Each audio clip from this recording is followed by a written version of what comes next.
Hello everyone, আজকে mother's day. আর আমার মা আমাকে রোজ নতুন নতুন রান্না করে খাওয়ায়। তো আমি ভাবছি যে আজকের দিনে অ্যাটলিস্ট মাকে রান্না করতে দেবো না, আজকে আমি মাকে রান্না করে খাওয়াবো। তো ভাবছি একটা চিকেনের রেসিপি বানাই, চিকেন কারি, সিম্পল। তো দেখা যাক, আর সেটা আপনাদের সাথে আমি শেয়ার করব।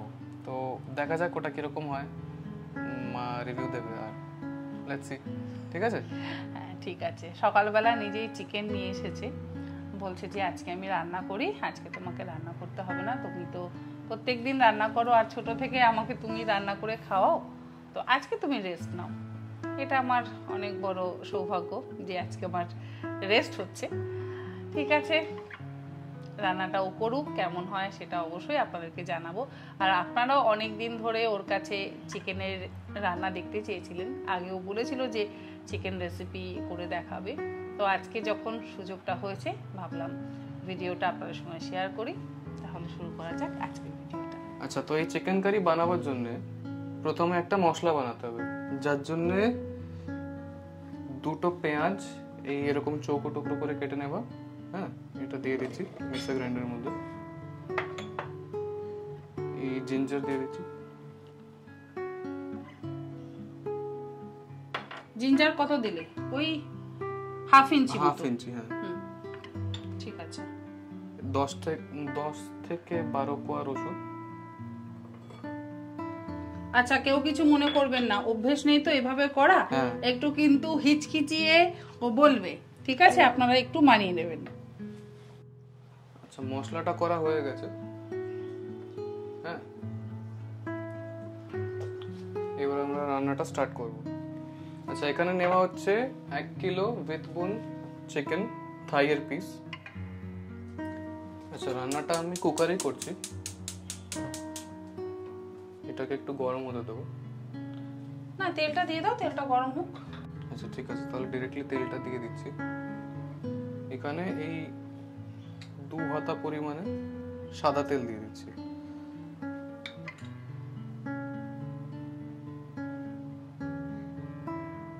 একটুখানি স্যাটিসফ্যাকশনের জন্য তেলটাকে ভালো করে গরম হতে দেবো।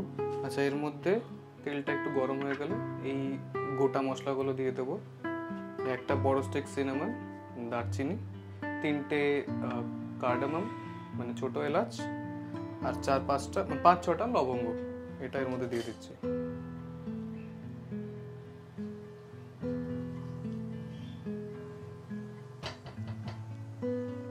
আচ্ছা, মশলাগুলোর থেকে সুন্দর গন্ধ বেরোতে শুরু করলে এই যে বেটে নেওয়া যে মশলাটা আছে সেটা দিয়ে দেবো।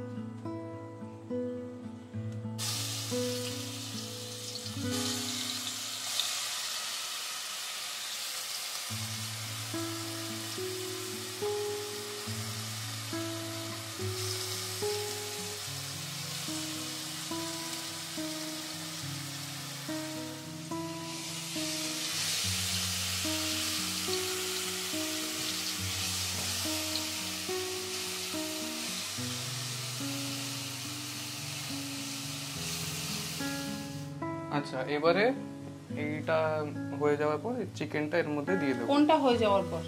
মানে এটাকে একটু কষিয়ে নেওয়ার। কোনটা? ওটা কি? এই পেস্টটা কষিয়ে নেওয়ার পর। বলো মশলা।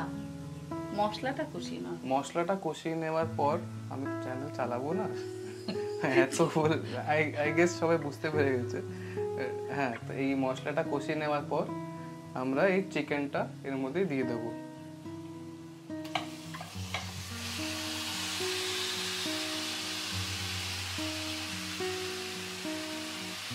ভালো করে চিকেনটা মিশিয়ে নেব।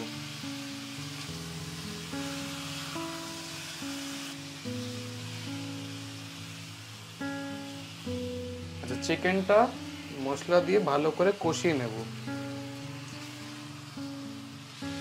আচ্ছা, এর মধ্যে স্বাদ অনুসারে নুন দিয়ে দিচ্ছি। নুনটা দিয়ে এবার ভালো করে মিশিয়ে নেব।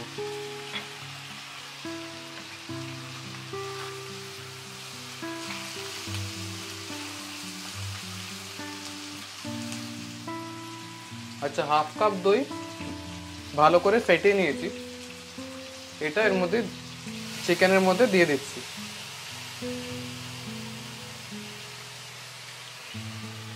এবার ভালো করে এটার সাথে মিশিয়ে নেব।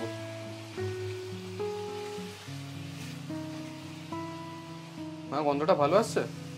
খুব ভালো হয়েছে, সুন্দর হয়েছে। গন্ধ তো অলরেডি ভালো আসছে। আর আমি বানাচ্ছি, ভালো গন্ধ আসবে না হয় এরকম, হ্যাঁ না? ঠিক ঠিক ঠিক, একদম ঠিক। আচ্ছা, যেখানে আমি দইটা ফেটিয়ে নিয়েছিলাম তার মধ্যে একটুখানি জল মিশিয়ে বাকি দইটা এর মধ্যে দিয়ে দিচ্ছি, আর আলাদা করে কোনো জল মেশাচ্ছি না। এরপরে বেশ একটুখানি চিলি ফ্লেক্স দিয়ে ঢাকা দিয়ে আমরা এটাকে কুক হতে দেবো।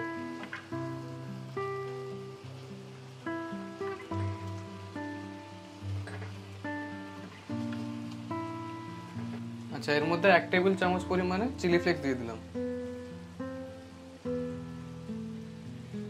আমার ছেলের রান্নাতে পেরি পেরি মশলা, চিলি ফ্লেক্স থাকবেই থাকবে।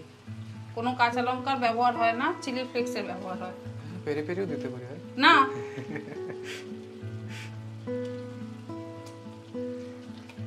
বাট পেরি পেরি যার মধ্যে দিয়ে হবে না কেন, ভালো হয়ে যায় টেস্ট।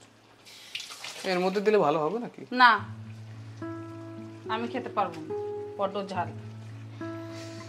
কি আর করলে, ঝাল খেতে পারো না তুমি? জানি না কেন এখন ঝাল খেতে পারি না, আগে প্রচুর ঝাল খেয়েছি। আচ্ছা, এবারে প্রেসার কুকারের ঢাকনাটা বন্ধ করে দিচ্ছি।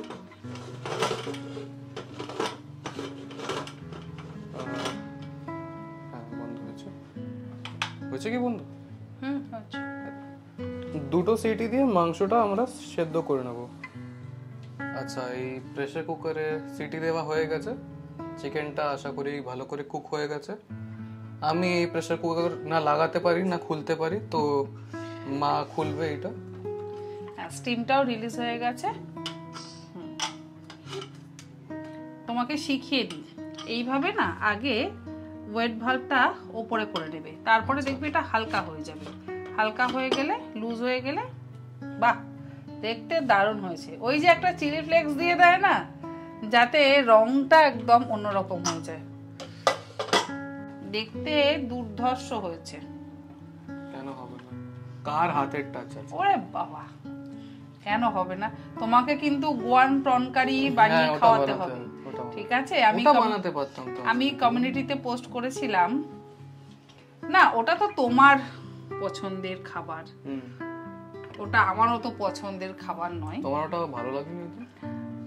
ঠিকঠাক, আমিও তো মানে রুটির সাথে খাওয়া না, রুটির সাথে খাওয়ার মতো মোটেও চিংড়ি মাছ দিয়ে রুটি দিয়ে খাওয়া যায় না, মোটেও না। খেতে পারতে, ওর মধ্যে একদম গন্ধ ছিল, থাক, দারুণ ছিল।